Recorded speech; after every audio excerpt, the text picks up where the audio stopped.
Assalamualaikum warahmatullahi wabarakatuh. Saya Cecilia Khrotul Ayuni dengan NIM 4012001115 akan menjelaskan tentang perhitungan neraca saldo sampai dengan aktiva dan pasiva. Yang pertama, neraca saldo terdapat dari ada kas sampai dengan beban iklan. Nah, untuk debitnya, penjumlahannya menggunakan rumus sama dengan sum ditarik dari kas hingga beban iklan sehingga hasilnya 105.450.000. Kemudian yang kredit juga sama, menggunakan rumus sama dengan sum tarik dari utang usaha sampai dengan pendapatan sewa. Dan hasilnya 105.450.000.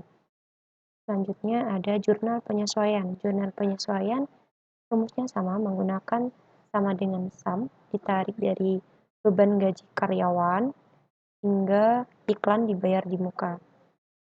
Sama dengan sum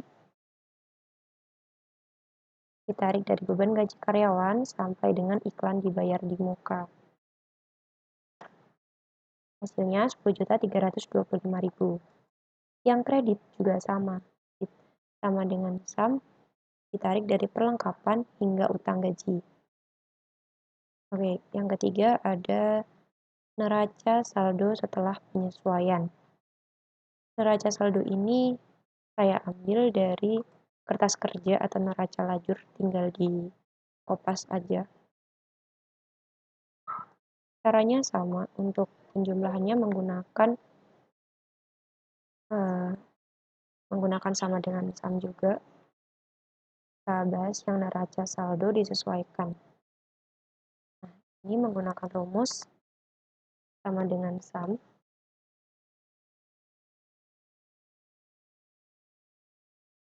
ditarik dari kas hingga ke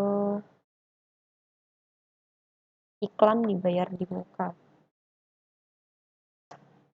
Enter, kemudian hasilnya 111.655.000.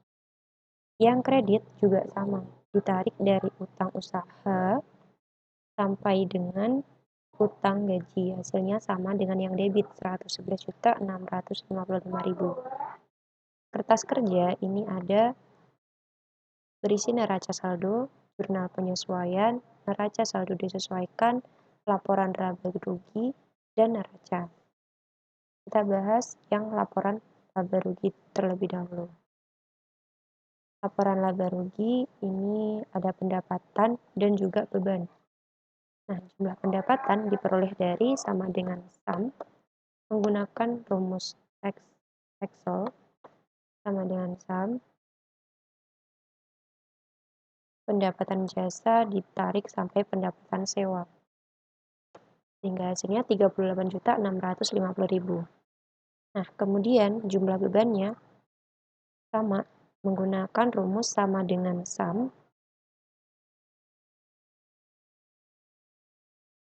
ditarik dari beban gaji karyawan sampai dengan beban sewa. Nah, hasilnya 22.335.000. Untuk laba bersih, karena ini menjelaskan tentang laporan laba rugi, laba bersihnya diperoleh dari sama dengan sum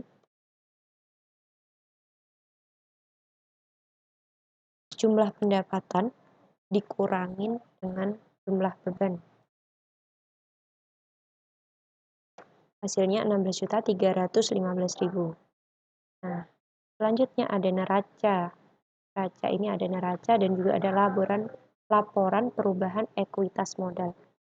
Nah, laporan perubahan ekuitas modal ini ada modal awal tertera 55.300.000. Laba bersihnya tadi 16.315.000. Prive-nya sudah diketahui 1 juta. Nah, untuk tambahan modal ini, tambahan modal didapat dari sama dengan sum laba bersih dikurangin dengan prive. Hasilnya 15.315.000. Modal akhir karena kita laporan perubahan ekuitas modal. Jadi yang kita cari adalah modal akhir. Modal akhir didapat dari sama dengan sum modal awal ditambah dengan tambahan modal. Hasilnya 70.615.000.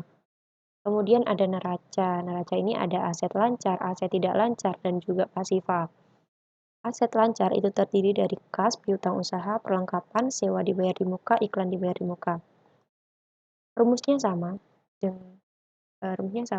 yaitu sama dengan sum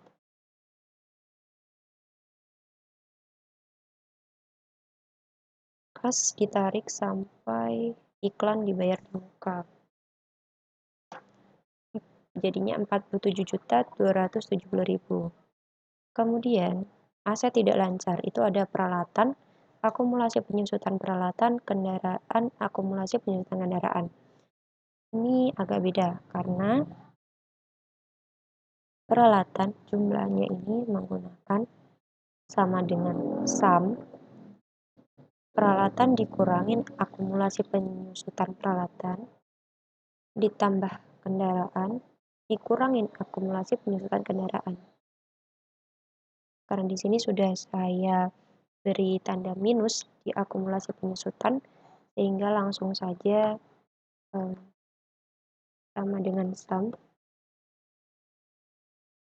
ditarik peralatan sampai dengan akumulasi penyusutan kendaraan.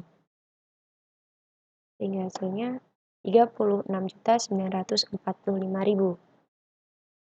Total asetnya diperoleh dari sama dengan sum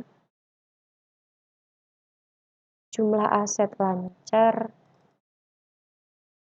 ditambah dengan jumlah aset tidak lancar. Hasilnya 84.215.000. Pasifa itu ada utang usaha, utang gaji, utang bank. Jumlah utangnya menggunakan sama dengan sum utang usaha ditarik sampai utang bank. Nah, jumlah pasifa ini diperoleh dari sama dengan sum jumlah utang ditambah dengan modal akhir. Modal akhir tadi 70.615.000. Hasilnya 84.215.000. Sama pasifa dengan aktifan. Ini harus sama, ini harus balance. Oke. Sekian, terima kasih. Bila ada kekurangan saya mohon maaf. Assalamualaikum warahmatullahi wabarakatuh.